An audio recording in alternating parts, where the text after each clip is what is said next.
Que se expresen desde este púlpito, permite ser ese instrumento audible para que tu palabra llegue a mis hermanas, a mis hermanos, y que salgamos edificados en nuestra vida.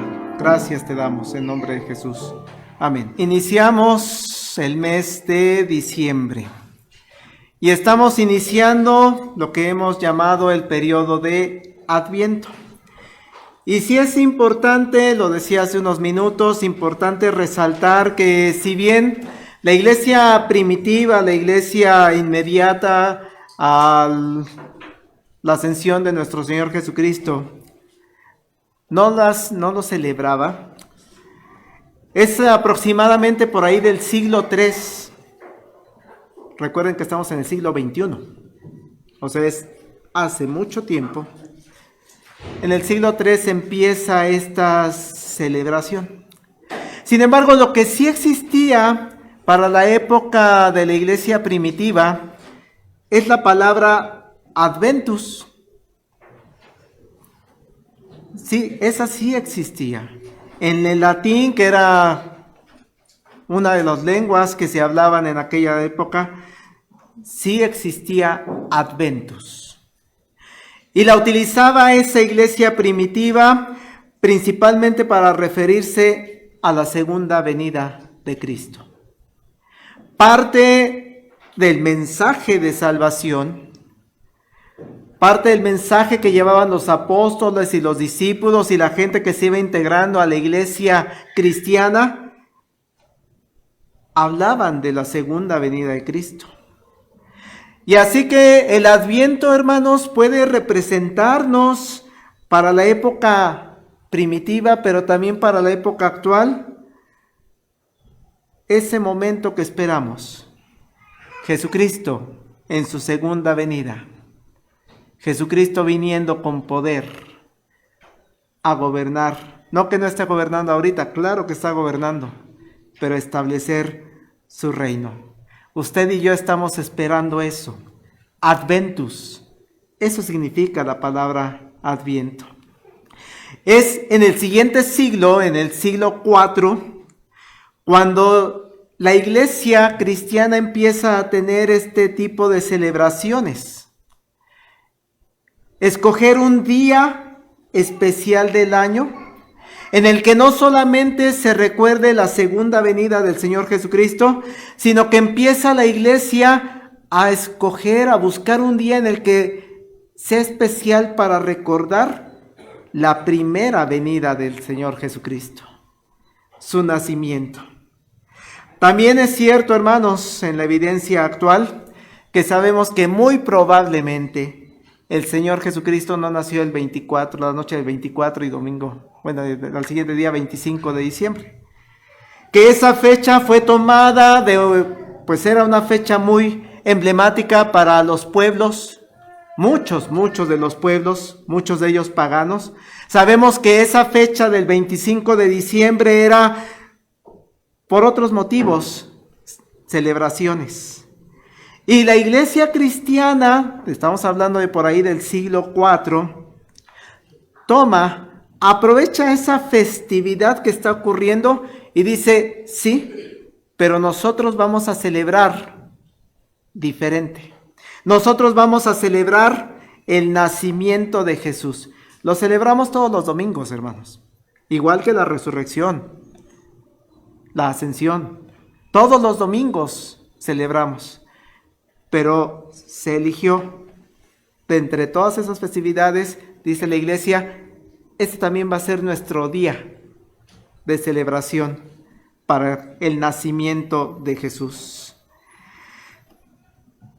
Así se establece este tipo de festividades, en el que la iglesia busca recordar muchos de los actos de la salvación de nuestro Señor Jesucristo para su vida y para mi vida, hermanos. Y no es que fueran ajenas las fiestas. Lo decía también hace unos momentos, el pueblo de Israel tenía fiestas que buscaban lo mismo, recordar todo ese acto salvífico de Dios para con su pueblo. Hacía referencia a la fiesta de los tabernáculos, la fiesta de los panes sin levadura, las fiestas, muchas que vienen descritas en Levítico, en Éxodo, en Números. Y en esta observación que estoy haciendo sobre el periodo de Adviento, el significado de esa palabra Adventus, que en un principio era relacionada a la segunda venida de Jesucristo, que después en el siglo IV se toma para referirnos a la primer llegada del Señor Jesucristo. El significado de esta palabra Adventus es sinónimo de otra palabra, parusia, en griego. La parusia en el griego designa la llegada o la venida de un personaje. Por eso toman esa palabra de Adventus, parusia, ¿y quién va a venir? Jesucristo. En una segunda venida todavía no se da, en una primera venida que ya se dio. Se espera a alguien, hermanos. La iglesia cristiana está esperando a alguien. De hecho, el pueblo judío, recuerden, está esperando a alguien. Para ellos no fue Jesús, el Mesías prometido. Pero la iglesia cristiana sí. Ese personaje que esperaban llegó con Jesucristo. Dice Génesis 3:15, pasaje que muchos conocemos: pondré enemistad entre ti y la mujer, y entre tu simiente y la simiente suya. Esta te herirá en la cabeza y tú le herirás en el calcañar. Primer mensaje de una promesa de que la simiente de una mujer, alguien va a nacer. Alguien va a llegar. Adventus. Va a venir un personaje importante. ¿Qué decir, hermanos, del periodo del Adviento? De anuncio del advenimiento, la pronta llegada de un Mesías, de un ungido, de un Cristo, de un prometido.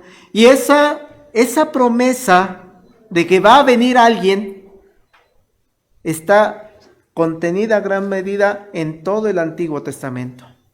Y los profetas son los que llevaban ese anuncio, ese adviento.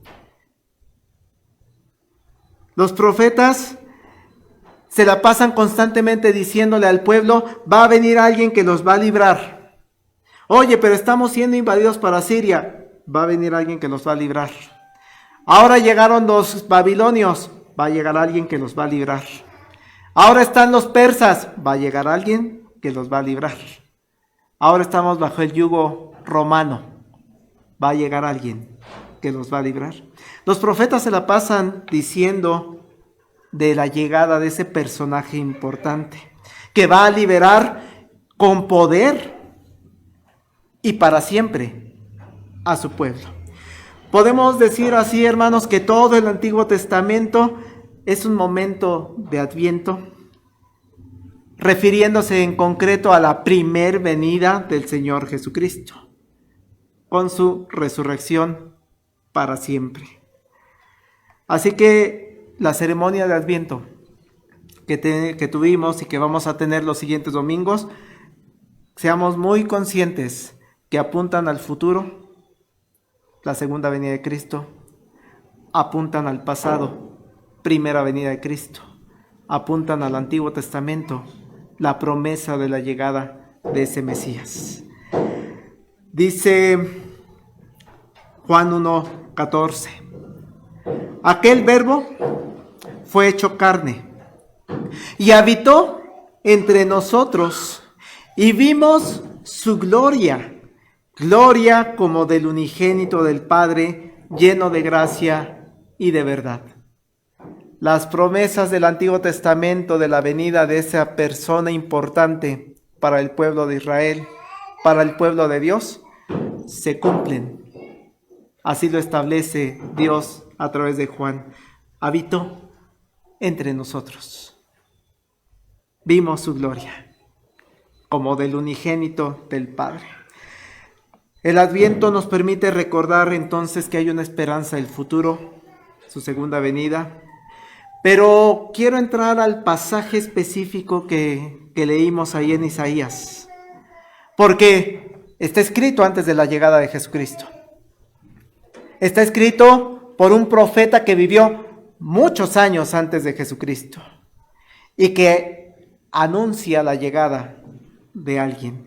No perdamos de vista, hermanos, que el profeta Isaías vivió entre el pueblo de Dios en la zona de Judea principalmente. Imagínense, unos 700 años antes de la llegada de Jesús. 700 años es mucho, ¿eh? Estamos en 2024, 700 años, estamos hablando por ahí de 1300, ¿no? Todavía ni llegaban los españoles aquí, estaban los pueblos de los mexicas, creo que apenas estaban buscando el lago y dónde habitar. A ese nivel de distancia, hermanos. 700 años. Estamos en 2024. Es como si la profecía fuera dada hoy y se cumple hasta el 2724. Es mucho, mucho tiempo. Isaías dio esta profecía muchos años antes. Isaías, lo describe la Escritura, él mismo en ese escrito, hijo de Amós, él realiza su ministerio llevando la palabra de Dios al pueblo que Dios ha elegido. ¿Por qué? ¿Por qué lleva palabra? ¿Por qué lleva todos estos capítulos Isaías a ese pueblo? Porque ese pueblo se encontraba en medio de una época muy difícil. Una época de violencia, una época en donde el pueblo de Dios, el pueblo elegido por Dios, estaba siendo amenazado por otros pueblos. Qué triste, hermanos, cuando leemos la historia, porque sus mismos hermanos, el reino del norte, Israel, los está molestando. E Israel se está uniendo a los sirios, que en ese momento tienen gran poder, son uno de los imperios más poderosos de ese momento, para ir y hostigar al pueblo de Judá. Qué difícil tiempo le tocaba vivir a este profeta Isaías. Vamos a ver algunos pasajes para ir entendiendo este contexto. Isaías 7, por favor, hermanos. Isaías 7, verso 1 y 2. Aconteció en los días de Acaz, hijo de Jotam, hijo de Usías, rey de Judá, que Resín, rey de Siria, y Peca, hijo de Remalías, rey de Israel, subieron contra Jerusalén para combatirla, pero no la pudieron tomar. Y vino la nueva a la casa de David, diciendo: Siria se ha confederado con Efraín, y se le estremeció el corazón y el corazón de su pueblo, como se estremecen los árboles del monte a causa del viento. Ahorita, hermanos, vivimos épocas de tensión, ¿no? Y eso que no somos rusos, no somos ucranianos. Pero cuando leemos las noticias, escuchamos las amenazas de sí tengo misiles y están apuntados hacia. Ahora sí que le decimos, sí, es arriba, no te vaya a fallar y se vaya a desviar tu misil. Aconteció en estos días que Siria e Israel se habían confederado. Y vean la frase tan impactante: se estremeció el corazón y el corazón de su pueblo, como se estremecen los árboles del monte a causa del viento. Les daba miedo. Un momento difícil le toca entonces a Isaías. Pero este profeta no solo lleva la explicación del por qué están sufriendo la violencia, sino que lleva una invitación a que recapaciten y se den cuenta de que hay un motivo del por qué está viviendo esto. Hay un pecado. Hay pecado atroz en el pueblo de Judá. Un pecado que están llevando a cabo y el pueblo, lo que ha pasado es que se han alejado de Dios. Se han alejado del camino del Señor. Y uno lee el profeta Isaías y es constantemente, están haciendo esto. En los siguientes sermones vamos también a profundizar qué condiciones vivían, qué tan alejados de Dios estaban. Pero también Isaías, hermanos, es un profeta que lleva palabras de esperanza, buenas noticias para su pueblo. Sí, aún en medio de la hostilidad, aún en medio de las amenazas, aún en medio de la tristeza y ese temor que sienten en su corazón, Isaías lleva un mensaje de esperanza. Vean Isaías 9, por favor. Los primeros 2 versículos. E imagínense ese estremecimiento que tenían los judíos, ese pueblo de Judá. Y ahora que les dice esto Isaías, ¿cómo se sienten? Mas no habrá siempre oscuridad para la que ahora está en angustia, tal como la aflicción que le vino en el tiempo que livianamente tocaron la primera vez a la tierra de Zabulón y a la tierra de Neftalí. Pues al fin llenará de gloria el camino del mar, de aquel lado del Jordán, en Galilea de los gentiles.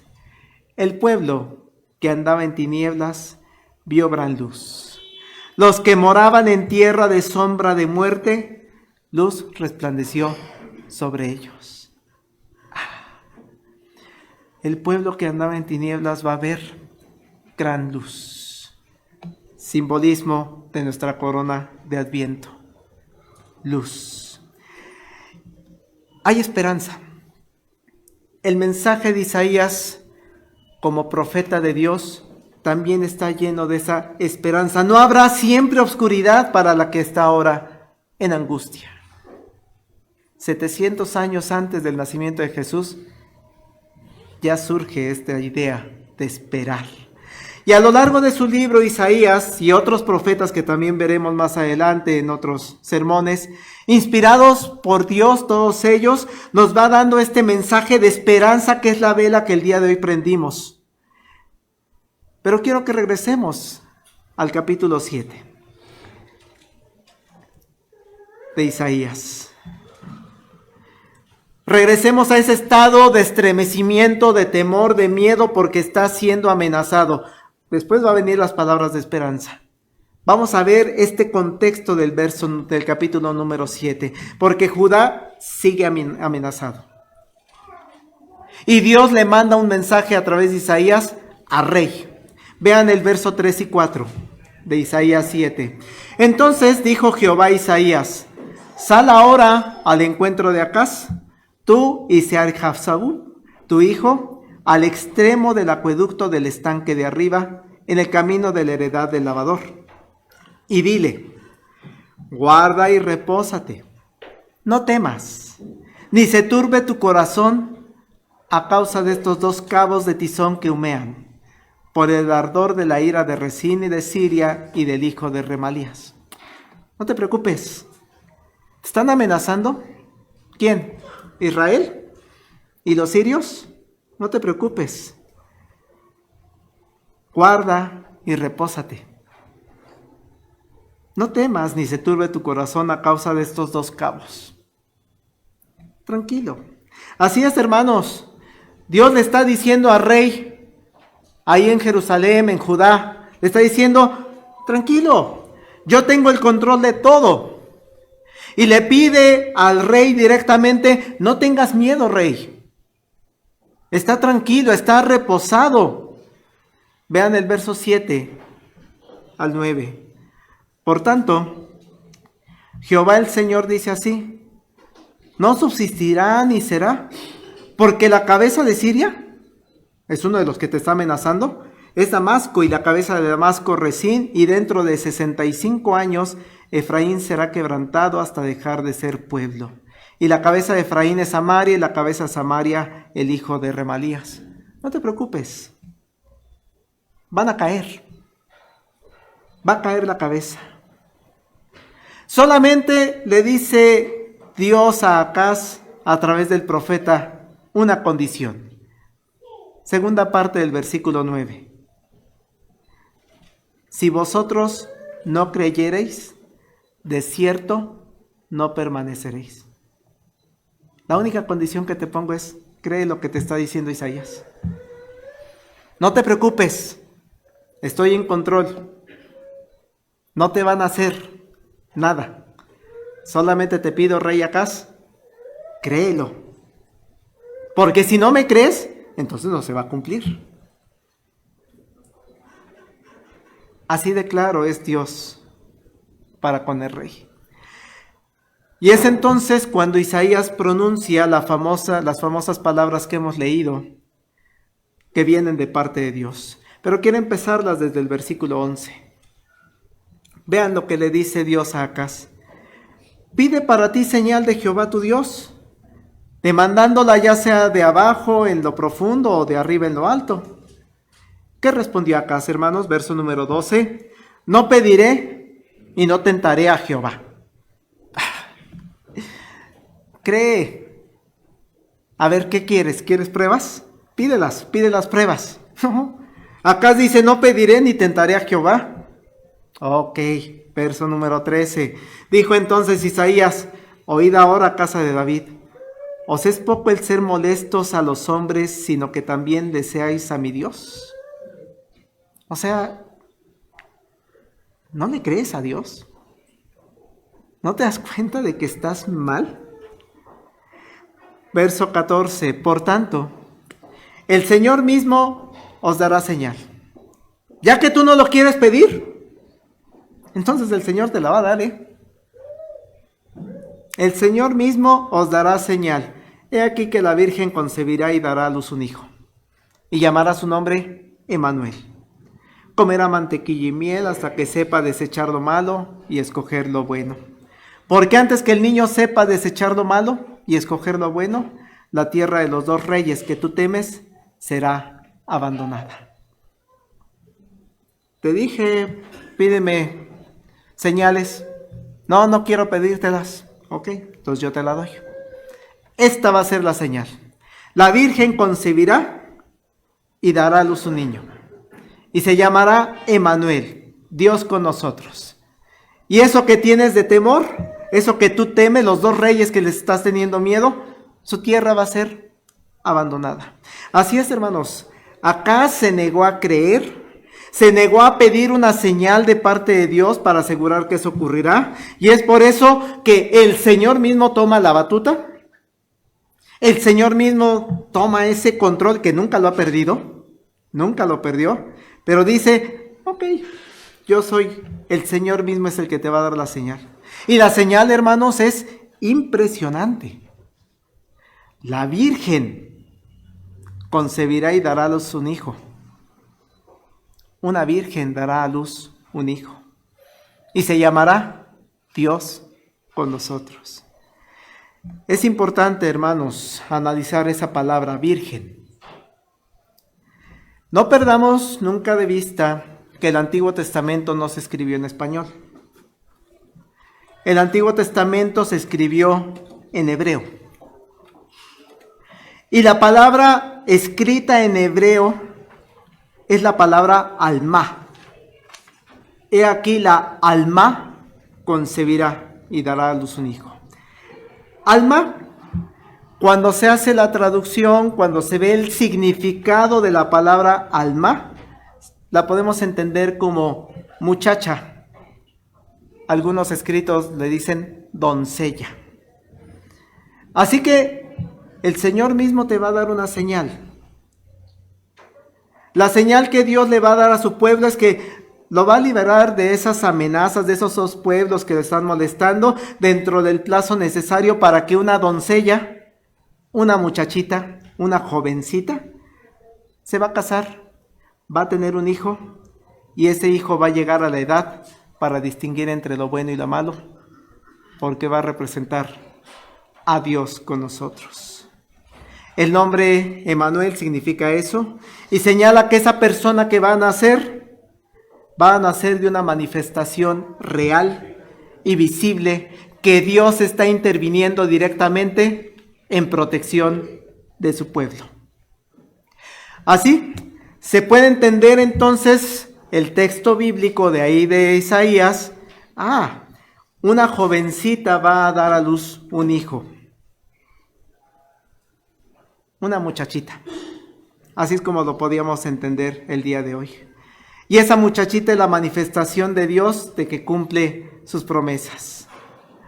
¿Quién es este niño que nace? Pues hay varias posiciones respecto a esto. Hay quienes consideran que el niño al que se está refiriendo, que va a nacer de esta jovencita, de esta muchachita, es el propio hijo de Isaías. ¿Por qué? Porque si recuerdan el verso número 11, no, desde el... se me fue. En donde habla de su hijo, que lo va a acompañar su hijo a hablar con el rey Acaz. Entonces hay quienes dicen, se refiere al hijo de Isaías, en el verso 4. Guarda y repósate, no temas. No es el 4, perdón. El 3. Entonces dijo Jehová a Isaías, sal ahora al encuentro de Acaz tú y Sear-Jasub, tu hijo. Porque se cuestionan, ¿por qué fue con su hijo? Probablemente se refiere esta profecía a que la jovencita es la pareja de Isaías. He ahí, la Virgen concebirá y dará a luz un hijo. Hay otros que el hijo que va a nacer de esta jovencita, de esta doncella, es un rey que va a venir más adelante, que se llama Ezequías. Y que cuando uno lee la historia de Ezequías, es muy bonita porque es un rey justo. Es un rey hijo de Acaz. Es su hijo. He aquí la jovencita, la esposa del rey Acaz, va a dar a luz y él va a cumplir esta profecía. Hasta aquí quiero dejar esta parte del Antiguo Testamento en esta cuestión de quién pudiera ser. Hay esas dos posibilidades, porque hay un cumplimiento inmediato de la profecía. Y lo que sí se sabe es que efectivamente Siria y Israel no pudieron en ese momento contra el pueblo de Judá. Se cumplió la profecía. Sin embargo, quiero referirme nuevamente a la palabra alma. Porque he estado diciéndoles que en el contexto de Isaías, esa palabra alma, he aquí la alma concebirá y dará a luz un hijo.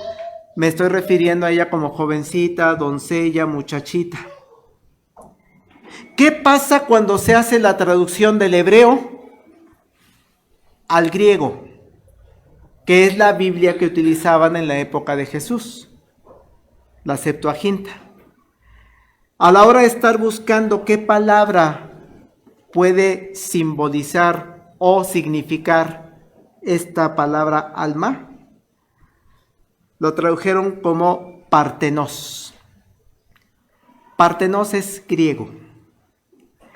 Y partenos se refiere a una mujer soltera, no casada y, por asociación, virgen.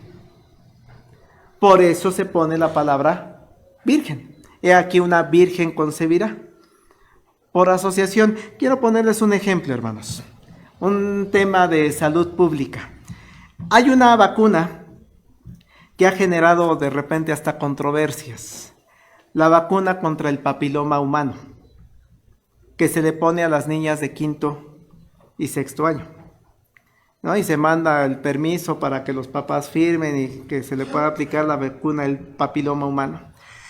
El papiloma humano, hermanos, es un problema grave de salud pública. Porque algunos de los tipos, hay muchos tipos de papiloma humano, muchos, pero algunos de esos tipos, 4 principalmente, generan problemas de cáncer cervicouterino. Y se contagian por vía sexual. Es decir, por relaciones sexuales. La vacuna, hermanos, lo ideal para que se aproveche, para que tenga toda su potencia, pues lo ideal es aplicarlo a mujeres antes que inicien su vida sexual. Porque si ya iniciaron su vida sexual, hay probabilidad que ya se hayan contagiado. Y la vacuna ya no tiene esa efectividad. Es decir, la vacuna del VPH, lo más recomendable es ponérsela a mujeres vírgenes, que no han tenido relaciones sexuales. A la hora que las autoridades de salud tienen que decidir a qué edad ponemos la vacuna, a mujeres de 20 años, no, probablemente ya muchas de ellas iniciaron vida sexual. A mujeres de 18, no, es que las estadísticas nos marcan que ya iniciaron, ya no son vírgenes, gran porcentaje. Muchachitas de 15 años llegan a la conclusión que las niñas de quinto de primaria de alrededor 10 u 11 años, por definición, son vírgenes. Si yo digo niña de 10, 11 años, la enorme probabilidad es que son vírgenes. Es por eso que se pone a esa edad, se pone esta vacuna. Por asociación, 10, 11 años, muy seguramente es una jovencita virgen. Por eso la traducción, hermanos.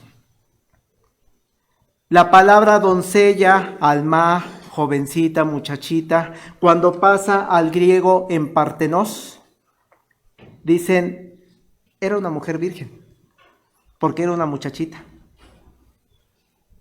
era una jovencita, apenas en edad para casarse. Es por eso el cambio de palabras. He aquí la virgen concebirá, es correcto decir la jovencita, pero también es correcto decir la virgen, una mujer que no ha tenido relaciones sexuales. Quiero pasar a un último punto, porque en este periodo de Adviento los evangelistas Mateo y Lucas, imagínense a ellos escuchando la historia del nacimiento de Jesús, porque no estuvieron presentes. A ellos se los contaron. Escucharon la historia de cómo nació Jesús.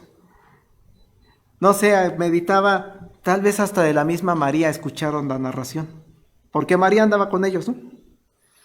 Y entonces cuéntanos, ¿cómo fue que nació Jesús? Imagínense a María contándole a Mateo. Pues mira, pasó esto y aquello.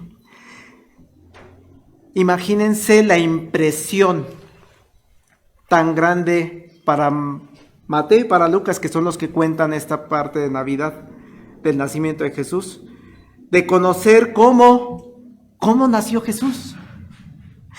Imagínense cómo no podían dejar de escribir ese acontecimiento tan maravilloso que fue el nacimiento de Jesús.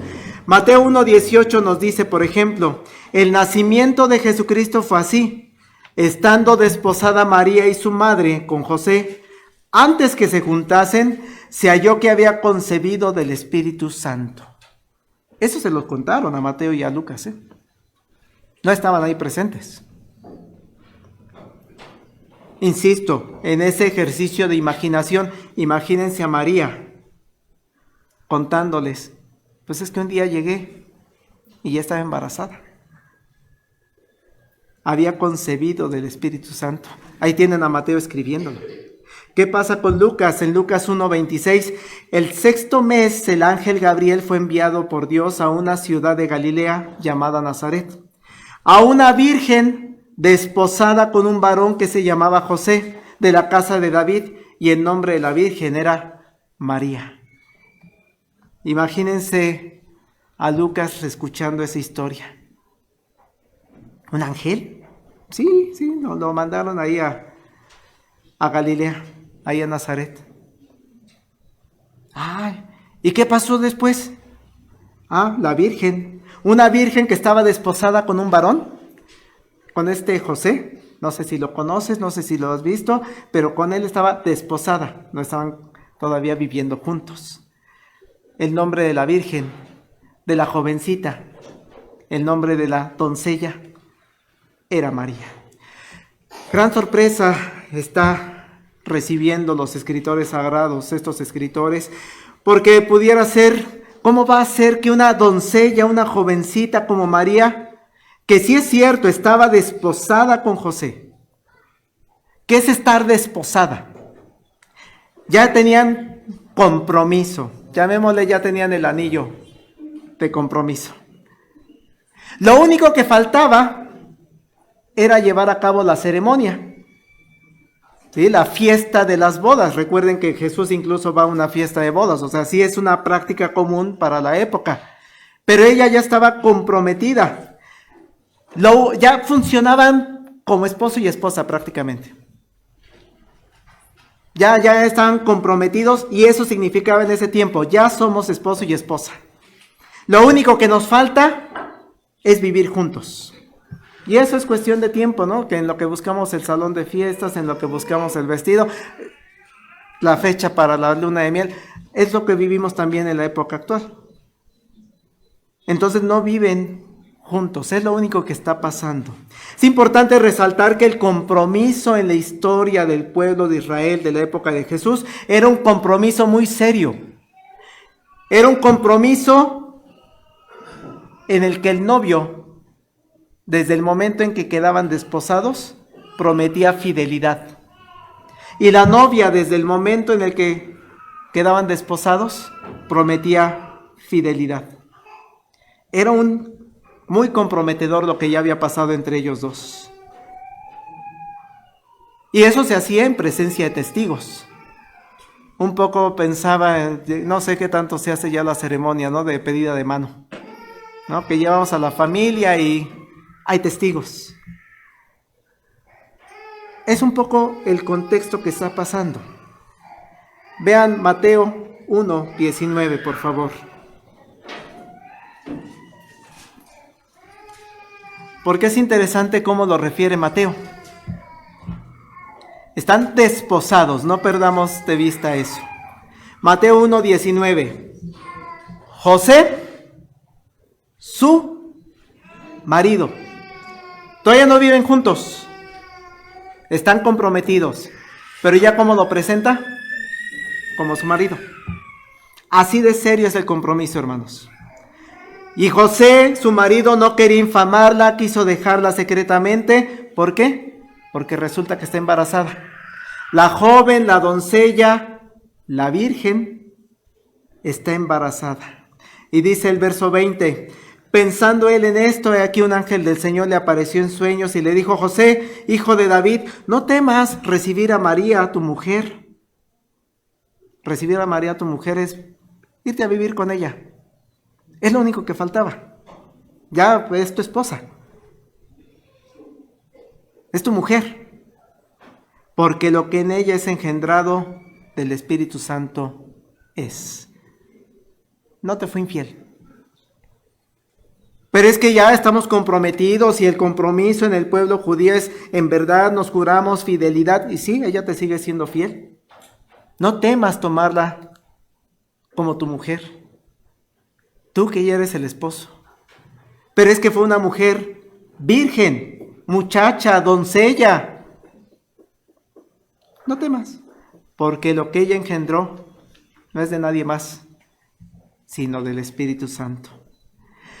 Insisto, hermanos, para el contexto de esa época, lo sorprendente en la narración de María y José que hacen del nacimiento de Jesús es que no habían tenido relaciones sexuales.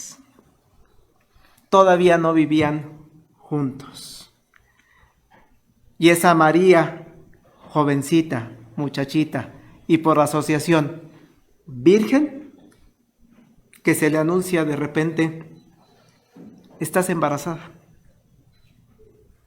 María sabía perfectamente, no fue José, ni ninguna otra persona la que me embarazó. José tuvo esa duda, ¿no? Pero tanto Mateo como Lucas nos dejan en claro que este embarazo de esta doncella jovencita, e insisto, por definición, virgen, los dos dicen, fue del Espíritu Santo.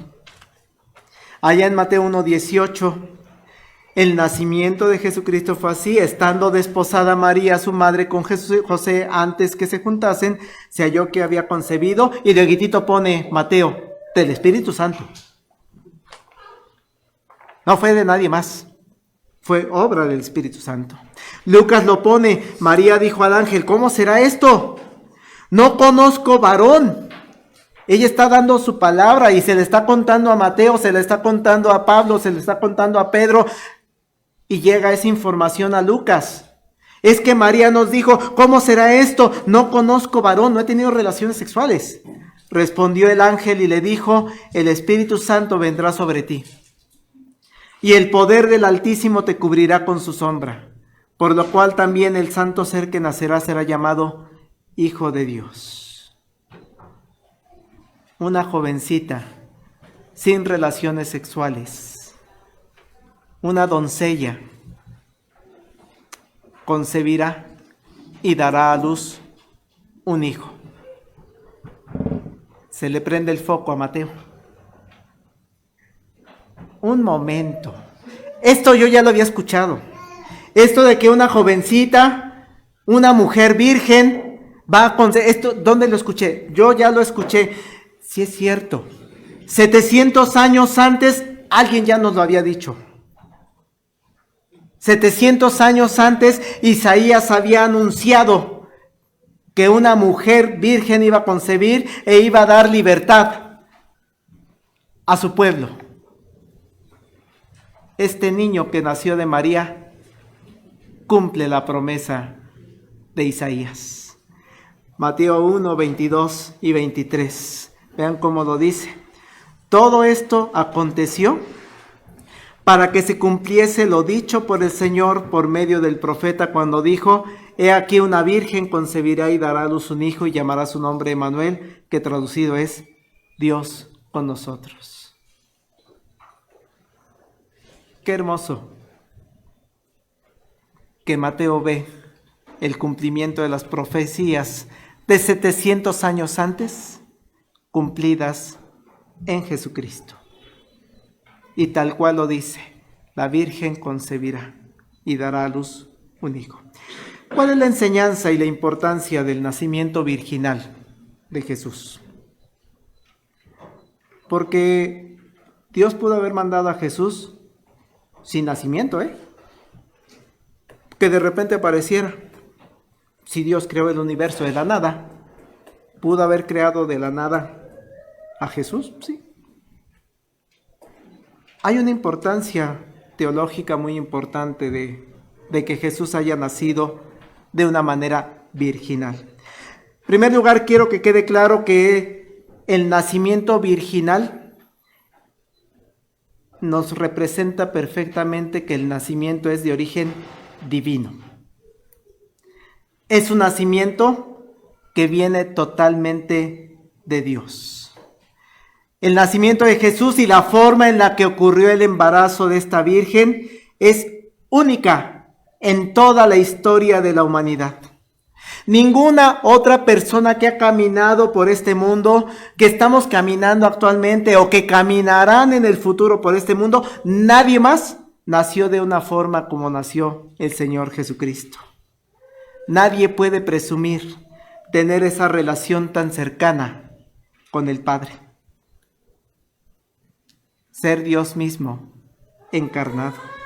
Ninguna persona en toda la humanidad puede tener esa relación tan cercana de decir, concebí del Espíritu Santo. Solo Jesús. Jesús es diferente. Ese es importante del nacimiento virginal.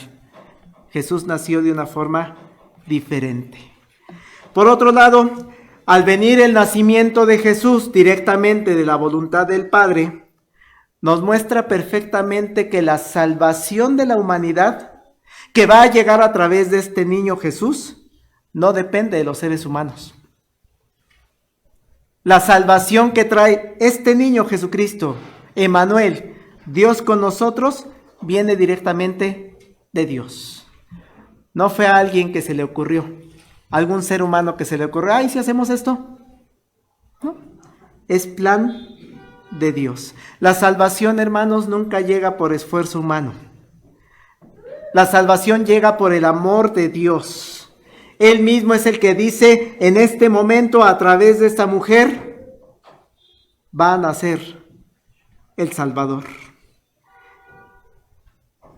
No llega por seres humanos. Llega porque Dios mismo dijo en algún momento, la segunda persona de la Trinidad, el Hijo, se va a humanar y va a nacer de una mujer. Va a vivir con nosotros. Vimos su gloria, gloria como la del unigénito. Va a sacrificarse en una cruz y va a resucitar para que su cuerpo y su sangre, que hemos platicado en otros momentos, representen la salvación que tenemos en Dios. Por eso es importante que haya nacido de una manera virginal. Dios pudo haber mandado a Jesús de muchas formas, pero lo hizo mediante una mujer virgen. Y eso nos ayuda a comprender que al venir de una mujer, Jesús también tenía una naturaleza humana. A principios de la iglesia primitiva, hay quienes decían, es que Jesús no fue hombre, en el sentido humanidad. Hasta como aparición, como un simple espíritu. No, hermanos, Jesús fue totalmente ser humano porque nació de una mujer. De una manera virginal, sí, pero nació de una mujer. Es totalmente Dios y es totalmente hombre, solamente que diferente por la forma de concepción del Espíritu Santo. Dos naturalezas en Jesús. Eso nos ayuda el saber que Jesús nació de una manera virginal. Tiene naturaleza totalmente humana y no deja de ser Dios en ningún momento. Y el nacimiento virginal de Jesús nos permite tener la seguridad que Jesús tiene esa naturaleza humana. Era ser humano, tócame, pálpame, lloró, se enojó, era totalmente ser humano, pero sin la herencia del pecado que entró por un hombre a la humanidad. Porque Jesús no era directamente de la línea de Adán. Lo platicamos en catecúmenos. Ese pecado y las consecuencias del pecado que vienen desde la época de Adán. No se pierde en ese punto la santidad de Jesús. Esa transmisión del pecado de generación en generación hace una pausa en Jesús al ser un nacimiento virginal. Así que qué hermosas palabras, hermanos, y hay que disfrutarlas mucho cuando las leemos, cuando meditamos en ellas. Respondiendo el ángel le dijo, el Espíritu Santo vendrá sobre ti, el poder del Altísimo te cubrirá con su sombra. Por lo cual, y vean las palabras tan hermosas, hermano, el santo ser que nacerá será llamado Hijo de Dios. Hermanos, el santo ser. Hablamos de la santidad en clase de catecúmenos. Santo, santo, santo. Sin pecado. Ni siquiera en su nacimiento, porque se rompe esa cadena descendiente de Adán de manera directa. Rompiendo la cadena de descendencia de Adán y todavía más sorprendentemente, permitiendo que naciera de una mujer, que esa mujer sí era pecadora. Aún así, el santo ser que nacerá será llamado Hijo de Dios. Hermanos, el nacimiento virginal de Jesús nos permite tener muy en claro el perfecto control que tiene Dios del nacimiento de Jesús, del Hijo hecho hombre, del Verbo encarnado. Concluyo. Estamos iniciando los preparativos para celebrar y recordar el nacimiento de Jesús, la llegada de Dios humano a este mundo. Así que es momento de gozarnos. Es un evento único en la historia del universo. Es un milagro el nacimiento virginal de Jesucristo. Y todo eso aconteció para que se cumpliese lo dicho por el Señor por medio del profeta. He aquí una virgen concebirá, dará a luz un hijo, y llamará su nombre Emmanuel, que traducido es Dios con nosotros. Oramos y después cantamos el himno 115, al Cristo que ya nació en Belén. Ludio.